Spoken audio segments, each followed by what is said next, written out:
E como a gente vai fazer, então, a marcação da toxina botulínica para esse nosso paciente masculino? Primeira coisa que a gente vai fazer, igual a paciente feminino, a gente vai fazer a marcação aqui no centro da pupila, vai fazer uma linha vertical demarcando a região em que a gente vai fazer a aplicação da toxina botulínica aqui nessa região central. Fazendo isso, nós vamos pedir para que ele faça a elevação da sobrancelha e nós vamos fazer a marcação do ponto alto de onde sobe essa sobrancelha, para a gente ter a definição correta de qual é o músculo realmente que está fazendo a força maior ali naquela região para fazer o arqueamento dessa sobrancelha. Então, normalmente, essa diferença entre o centro da pupila e essa região ali do arqueamento da sobrancelha, normalmente dá 1 centímetro, 1 dedo ali em questão de diferença. Mas faça isso exatamente olhando o paciente de frente para você ter essa definição exata. Pode variar de paciente para paciente. E aí nós vamos pedir para ele fazer as expressões faciais, né? Fazer a expressão do brabo. Então a gente vai fazer um ponto central aqui no prócero, nos corrugadores e mais aqui em diagonal, pegando essa linha do centro da pupila. Então vai formar normalmente uma seta, um V aqui em direção a essa região central, onde ele possui uma maior força muscular.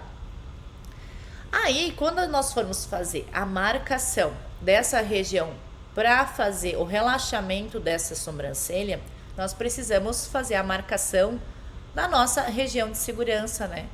Para que não ocorra a aplicação da toxina botulínica e cause aptose palpebral.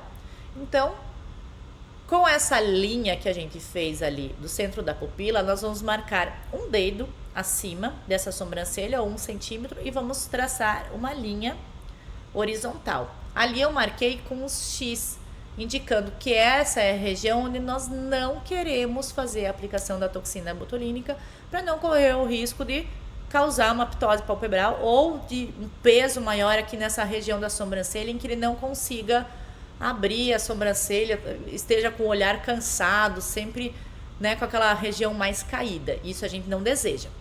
Aí, um pouco para cima, nós vamos fazer a aplicação de um ponto para relaxar essa musculatura. Em pacientes femininos que a gente deseja fazer o arqueamento da sobrancelha, nós não vamos fazer esse pontinho aqui da aplicação nessa... Opa, tô fazendo muito próximo.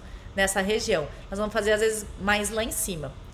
Então, nós vamos fazer esse pontinho aqui logo acima, pegando essa linha de ação desse arqueamento da sobrancelha. E aí, nós vamos pedir para o paciente fazer a elevação da sobrancelha em cara de susto, para a gente definir os outros pontos de aplicação ali na região do frontal. E nós vamos distribuir pensando nesse halo de ação ali da toxina botulínica. A gente sabe que ela tem uma ação de mais ou menos 1 centímetro. Então, se você tem dúvida, às vezes faça um círculo em volta desse pontinho para ver se você pegou toda a região, para ver se toda ela tem ação da toxina botulínica. E aí, aqui nessa região, nós vamos pedir para o paciente sorrir e vamos fazer a marcação dos pontinhos de aplicação da toxina botulínica, considerando 1 dedo ou 1 centímetro do cantinho externo do olho em direção ao pontinho de aplicação. Então, sempre deixar esse intervalo também para a gente fazer a aplicação na região correta desse paciente. E como nós vamos fazer a aplicação? A aplicação, como o paciente ele normalmente já se queixa muito com agulha, ele já tem aquele medinho, a gente pode fazer o uso de um anestésico tópico ali na região, que a gente deixa por alguns minutos ali para fazer a anestesia. Então, antigamente tinha um anestésico que era um EMLA, que ele tinha um efeito bem interessante ali para fazer analgesia dessa região, e o paciente não sentia essa picadinha da agulha, mas ela foi retirada de circulação e ela passou muito tempo sem comercialização. Eu acredito que ela ainda esteja sem comercialização.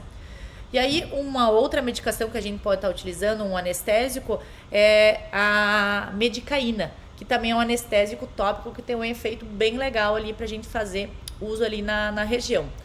Caso você não queira, às vezes, esperar o efeito do anestésico, você pode estar utilizando aquelas canetas com gelinho que é o skin cooler, que você coloca ali na região, daí o gelinho dá aquela geladinha e dá aquela sensação de analgesia ali na região. Ou próprio aquele gelo gel, em que você deixa ali no refrigerador e você vai segurando e aplicando ali na região para dar um conforto maior para esse paciente. Então são estratégias que você pode entregar ali para dar um resultado diferenciado em questão de não sentir o desconforto da aplicação. E qual a quantidade de unidades que nós vamos trabalhar? Normalmente, com pacientes masculinos, eu gosto de fazer essas 3 marcações aqui do corrugador e do próstero com 5 unidades de toxina botulínica. E as outras regiões aqui do frontal, já gosto de utilizar de 2,5 a 3 unidades de toxina botulínica. Claro que aqui eu fiz uma simulação na região frontal desse paciente, simulando uma marcação, mas às vezes podem ter pontos adicionais mais para cima conforme ele faz a elevação e a formação dessas rugas. Então a gente tem que estar analisando qual é a formação nesse paciente para definir quais são os pontos de aplicação, desde que a gente faça a aplicação considerando, né, pegando a ação em toda a região do frontal. E aqui nessa região também de 2,5 a 3 unidades por ponto de aplicação nesse paciente. E aí a gente vai ter o retorno desse paciente para ver, né, em 15 dias, como é que foi o efeito dessa toxina ali na região, e caso precise de mais algum pontinho de aplicação, você faz a aplicação naquele músculo específico que tem uma força, às vezes muscular, né, uma potência muscular maior naquela região. E já deixa anotado na ficha dele, que daí na próxima vez você já sabe que você precisa, às vezes, colocar um pouquinho a mais de unidades naquele ponto específico.